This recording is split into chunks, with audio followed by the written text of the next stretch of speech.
Tidak ada nabi yang dapat menolong umat kecuali Nabi Muhammad sallallahu alaihi wasallam. Tidak ada nabi yang dapat selalu memikirkan umat, hanya Nabi Allah sallallahu alaihi wasallam, Rasulullah sallallahu alaihi wasallam. Tidak ada seorang manusia yang dapat memikirkan umat melainkan Rasulullah sallallahu alaihi wasallam. Nabi 3 hari 3 malam tidak makan, tidak minum. Yang dipikirkan betapa takutnya Rasulullah umatnya masuk ke dalam neraka Jahannam. Sedangkan kita ayuhul khadirun, mau 3 hari, mau 1 minggu, mau 1 bulan, mau 1 tahun, tiada henti-hentinya membuka gerbang neraka Jahannam untuk kita langkahkan kaki kita ke dalam neraka tersebut. Tidak pernah terfikir oleh kita setiap malam untuk bertaubat kepada Allah Subhanahu wa taala. Tidak pernah terfikir untuk beristighfar kepada Allah. Inilah yang dikatakan oleh Imam Ghazali radhiyallahu anhu waradahu. Al-Imam Ghazali mengatakan hijrah tersebut dari tempat yang satu ke tempat yang lain, dari yang buruk menjadi kebaikan, ini adalah tempat dan momen tersebut yang terdapat kebaikan-kebaikan di sisi Allah. Tahun lalu kita lupa beribadah kepada Allah, rubah tahun ini untuk kita makin taat beribadah kepada Allah Subhanahu wa taala. Sudah cukup kita membuat sedih hati Nabi sallallahu alaihi wasallam. Di dalam riwayat yang lain, Siti Aisyah radhiyallahu anha wa radhaha, beliau tiap malam tidak pernah memandang wajah Rasul sallallahu alaihi wasallam dalam keadaan tertidur. Sampai Siti Aisyah melihat Nabi dalam keadaan beribadah kepada Allah.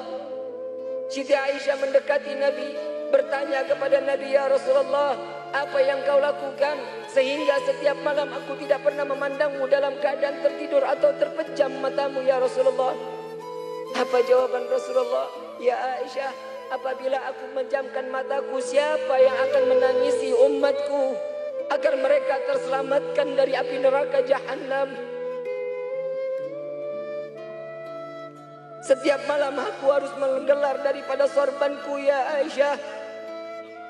Tidak kurang dari 1000 rakaat aku salat taubat kepada Allah.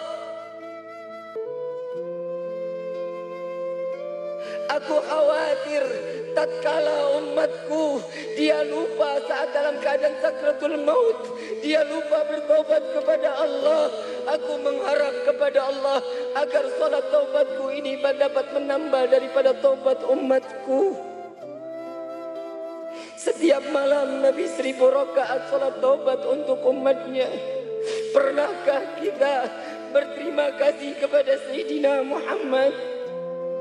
Pernahkah kita mengucapkan syukur kepada Allah bahwa kita diciptakan oleh Allah sebagai umat Nabi Muhammad?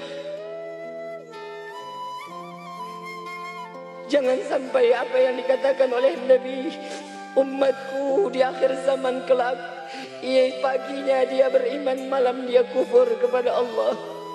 Malamnya dia beriman, paginya dia kufur kepada Allah. Ya Allah, jauhkan kami daripada kekufuran.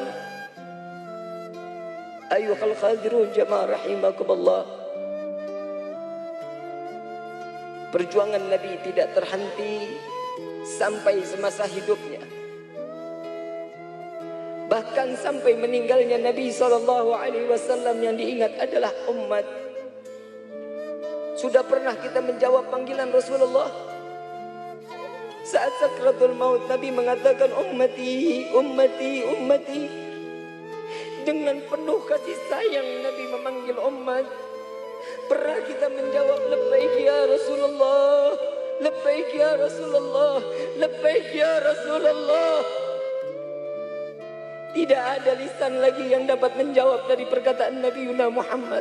Dosa apa lisan kita ini? Bukan hanya memanggil, tapi memberikan satu kunci di hadapan Allah. Aqimis salah, aqimis salah, aqimis salah. Dirikan salat, dirikan salat, dirikan salat. Ini yang dikatakan oleh baginda Nabi Muhammad sallallahu alaihi wasallam.